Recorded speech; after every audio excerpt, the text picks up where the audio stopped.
အခုတွေးမြင်နေတဲ့နေရာကတော့ကျွန်တော်တို့ငငယ်တုန်းကတိတ်ကိုကြိုက်ခဲ့ရတဲ့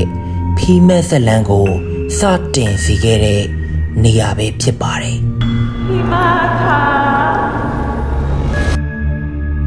ဖီးမက်နဲ့မဲနက်တို့တကယ်နေခဲ့တဲ့နေရာဖြစ်ပြီးတော့လက်ရှိအချိန်မှာမဲနက်နဲ့နန်းအဖြစ်ယုံကြည်ကိုးကွယ်ထားကြပါတယ်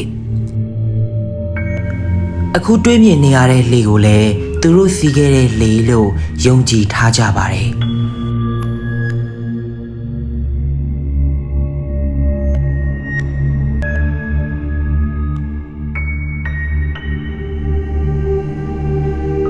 ဒါကတော့မဲနက်ရှိတဲ့အဆောင်ပဲဖြစ်ပါတယ်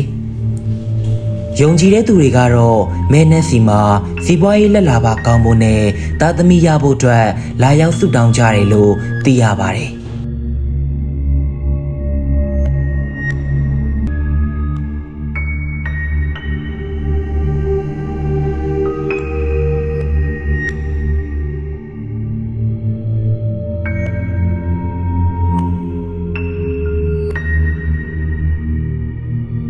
မင်းနဲ့ရုပ်ထုရှိမှဆိုရင်လေကလေးရုပ်ထုအသေးလေးကိုတွေးမြင်ရမှာဖြစ်ပါတယ်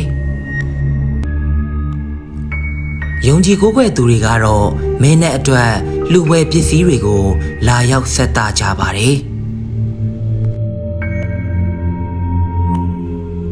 စီမီထုံးပြီးပူဇော်တာတွေ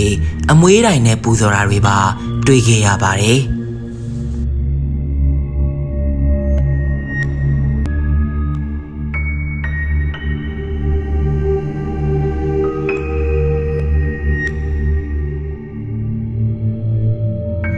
နန်းနန်းရှိမျက်နှာစာမှာလည်းကျွန်တော်တို့ဇလန်ထဲမှာတွေ့ခဲ့ရတယ်လို့မျိုးတူးမြောင်းလေးတစ်ခုရှိပါတယ်။အဲ့ဒီတူးမြောင်းကို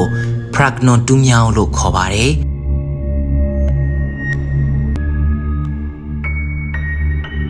လက်ရှိမှာတော့ငါးတွေကိုလွတ်လို့ရပြီးငါးစာကျွေးလို့လည်းရပါတယ်။